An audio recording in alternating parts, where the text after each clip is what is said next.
আপকি আদালতে film star অনুপম খেরের বিরুদ্ধে অভিযোগ হলো যে ইনি নিজের প্রতি নিজেই মন্ত্রমুগ্ধ। এখন এই কথাটা তো সত্যি যে আপনি নিজেকে খুবই ভালোবাসেন, তাহলে এই যে অভ্যেসটা সেটা কি এখন হয়েছে নাকি ছোটবেলা থেকে? মানে আমি যদি নিজেকে ভালো না বাসি তাহলে আমি কাকে ভালোবাসবো?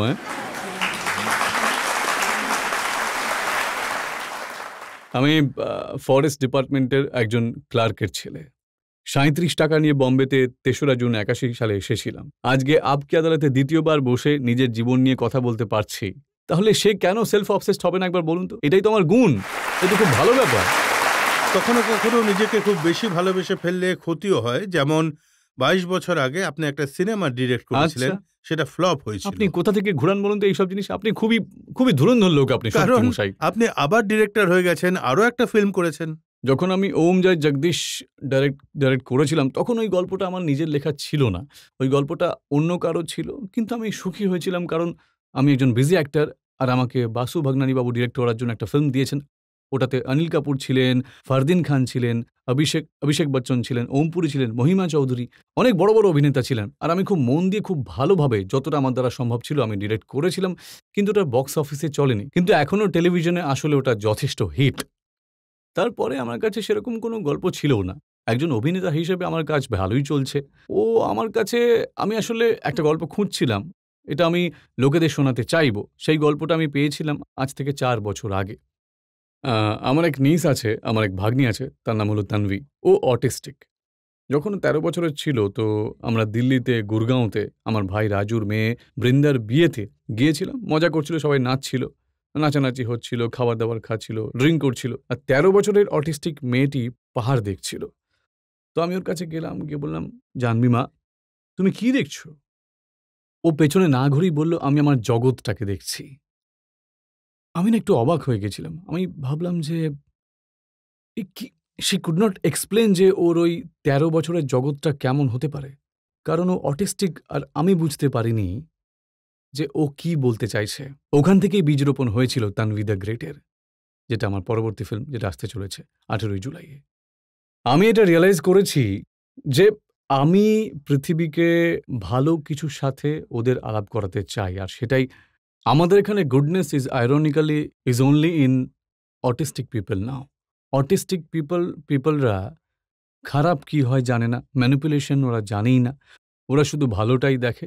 দেখুন, বিনোদন করাটা, দেখুন, যখনই কখনো একটা এরকম বিষয়ের উপর ফিল্ম তৈরি হয় তখন সাধারণ মানুষ মনে করেন যে এটা খুবই স্যাড কিছু একটা কষ্টের সিনেমা। না না না না না, এটাতে তো ৮টা গান আছে, ২জন অস্কার জয়ী আছেন।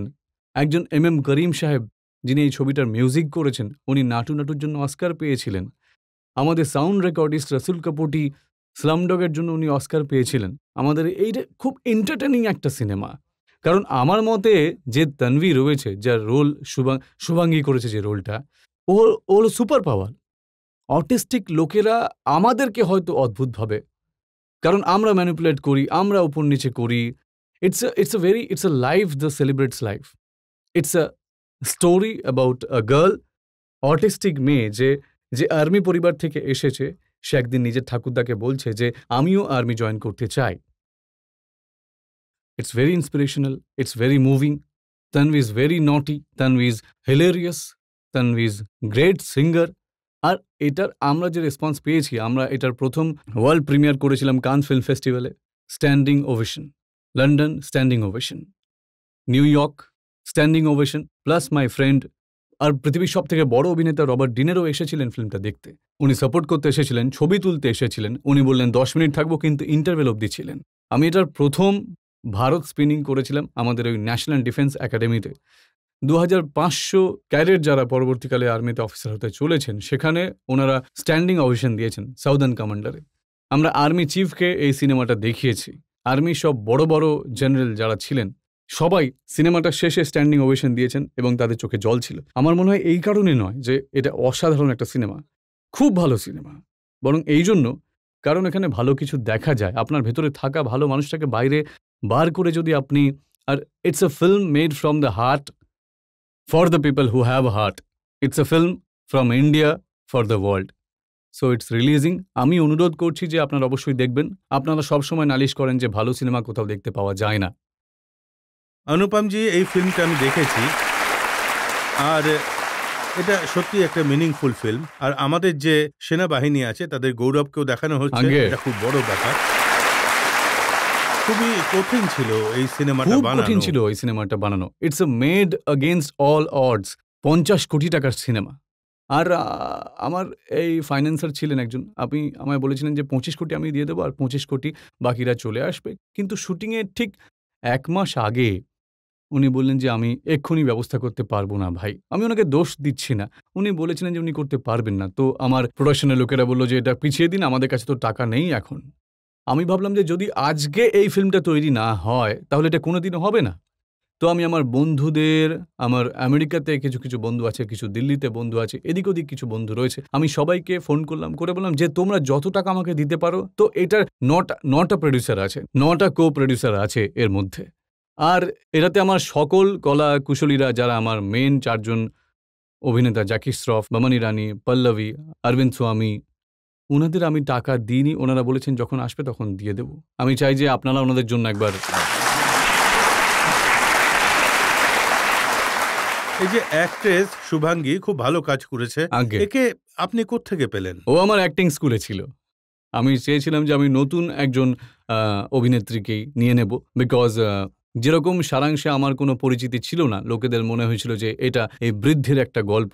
ঠিক সেরকম করেই তানভি দ্য গ্রেটে যে নতুন মেয়েটিকে, শুভাঙ্গীকে আমি নিয়েছিলাম, ওকে আমি আমার ক্লাসরুমে পেয়েছিলাম।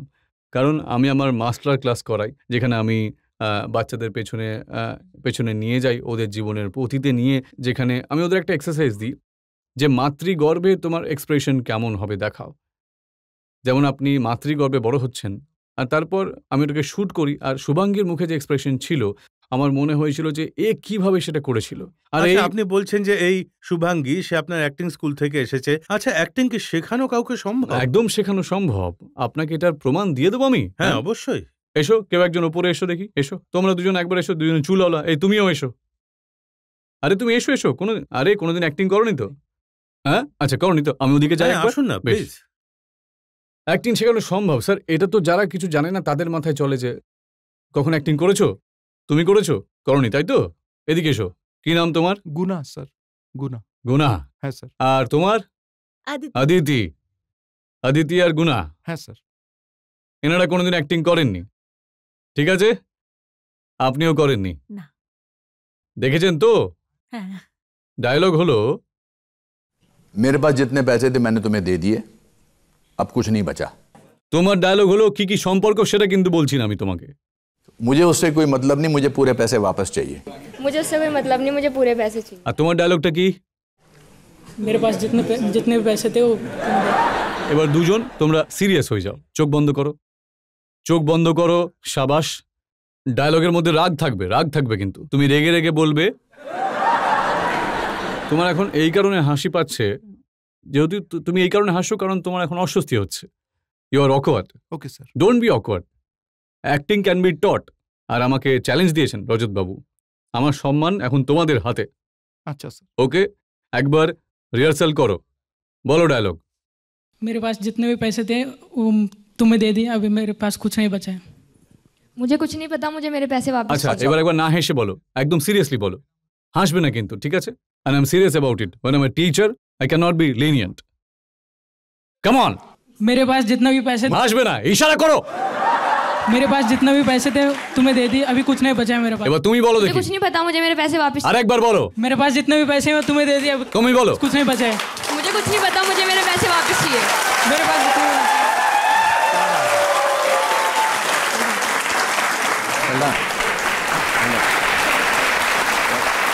আমি বলেছিলাম তো, এবার ওর 5 পুরুষ ধরে ওদের বাড়ি থেকে ওই ডায়লগটা বলবে।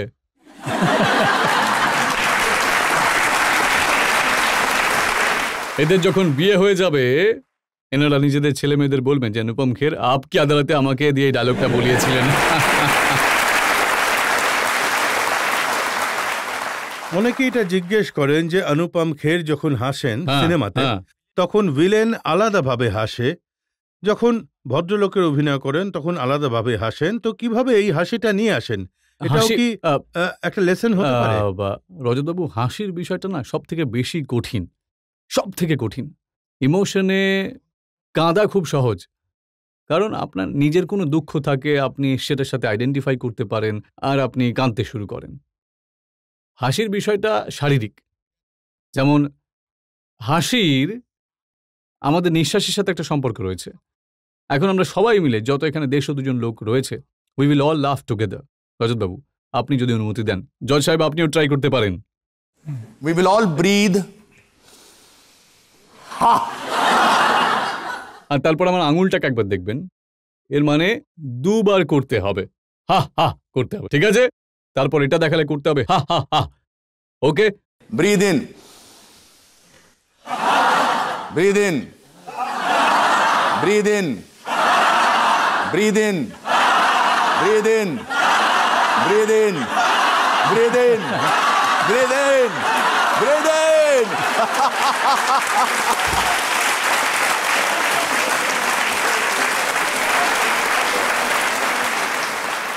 খুব সুন্দর। আপনি যত ভালো একজন অভিনেতা তার থেকেও ভালো টিচার। স্যার, আমি থ্যাংক ইউ। সময় খুবই কম আছে, আগে। একটা দুটো প্রশ্ন আমরা অডিয়েন্স থেকে নিয়ে নিই। হ্যাঁ, যদি মোদিজির ওপরে মুভি বানানো হয়, তাহলে কি আপনি ওনার চরিত্রে অভিনয় করতে চাইবেন? মোদিজির মতো অভিনয় করে আমাদের একটু দেখান না। ওটা আমার সৌভাগ্য হবে যদি আমি ওনার চরিত্র করার সুযোগ পাই, কিন্তু যে কোনো চরিত্র করার আগে সেটাকে আগে বোঝা, সেটাকে ভালো করে জানা খুবই জরুরি, বুঝেছেন? অন দ্য স্পট, কারণ অন দ্য স্পট যেটা হবে সেটা ক্যারিকেচার হয়ে যাবে, আর আমি ক্যারিকেচার করতে চাই না কখনোই। কারণ একটা জিনিস যেটা মোদিবাবুর আমাকে তাজ্জব করে দেয়, সেটা হলো আমি মোদিবাবুকে আজ অব্দি কখনো ক্লান্ত দেখিনি, বুঝেছেন?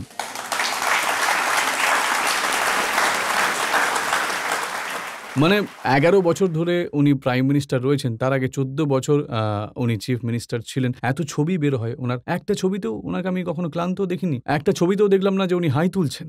So I think to get that all thing, যদি আমি ওই চরিত্রটা করি, আমি খুব ভালো করব, but it will take me months to do that, but I would love to do that.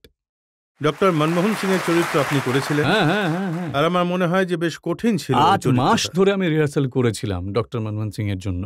চরিত্র নিয়ে এসে তো মানুষ আমাদের এখানে অদ্ভুত অদ্ভুত মানুষ আছেন, কিন্তু আমার জন্য জীবনের 5টি ক্যারেক্টারকে রোল, 5টি রোল অ্যাক্টিং এর জন্য যদি বেছে নেওয়া হয়, তার মধ্যে একটা হবে ওই অ্যাক্সিডেন্টাল প্রাইম মিনিস্টার, যেটা আমি ডক্টর মনমোহন সিং এর জন্য করেছিলাম। আর আমি সত্যি এতটাই পরিশ্রম করেছিলাম। একদম, আপনাকে দেখে মনমোহন সিং মনে হচ্ছিল গলার স্বরটা ওনার মতো। আওয়াজের জন্য তো আমাকে 2-3 মাস প্র্যাকটিস করতে হয়েছিল। একদম।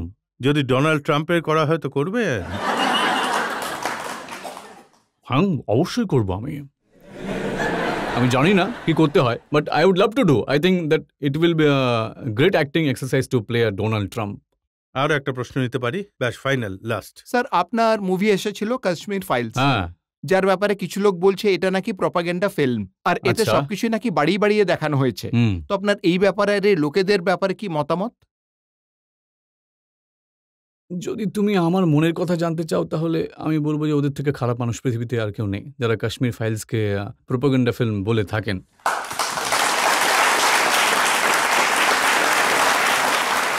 আমি শুধু এটাই বলতে চাইবো যে কাশ্মীর ফাইলসে যেটা দেখানো হয়েছে সেটা মাত্র 10% ছিল।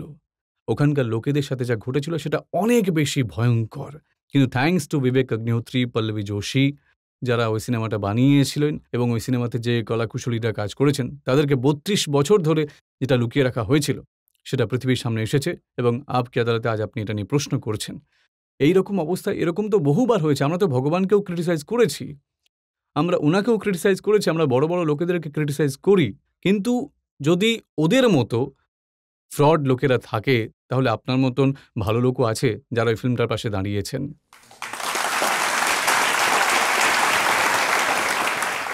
এবার আমি আমাদের যে দর্শকরা এখানে এসেছেন, হ্যাঁ, এদেরকে আমি আপনার আরও একটা ফিল্মের এমন একটা সিন দেখাতে চাই যেটা অদূর ভবিষ্যতে বড় কন্ট্রোভার্সি হতে চলেছে। আচ্ছা। আর এনারা যখন সেটা দেখবেন, তো অনুপম খের কিভাবে ওই ফিল্মে অ্যাপিয়ার হয়েছেন একবার দেখে নিন।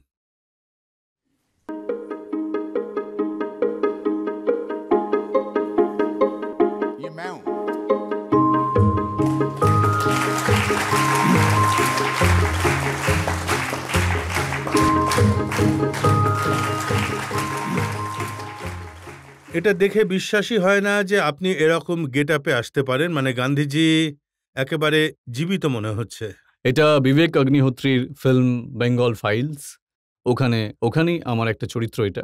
ইনফ্যাক্ট আপনার শোতেই এই প্রথমবার দেখানো হলো এই লুকটা। আমার খুব মন ছিল বহুদিন আগেও, কারণ গান্ধীজির চরিত্রটা যে কোনো অভিনেতার জন্য এটা এটা একটা সত্যি স্বপ্নের চরিত্র আমার মনে হয়। আর এটার জন্য আমায় অনেক অনেক খাটতে হয়েছে। আমি খুব বেশি ডিটেলে এটার ব্যাপারে তখনই বলবো যখন এটা আমরা পাবলিসিটি করব। তবে আমি এটুকু বলতে চাই যে আমি এই চরিত্রটা করার জন্য ওজন কমানো ইত্যাদি এইসব বাদ দিয়ে আমি 1 বছর পর্যন্ত প্রায় এখনো 9 আগস্ট বাকি রয়েছে, I stopped having any non-vegetarian. I did not have any drinks because I wanted to internalize the whole thing. And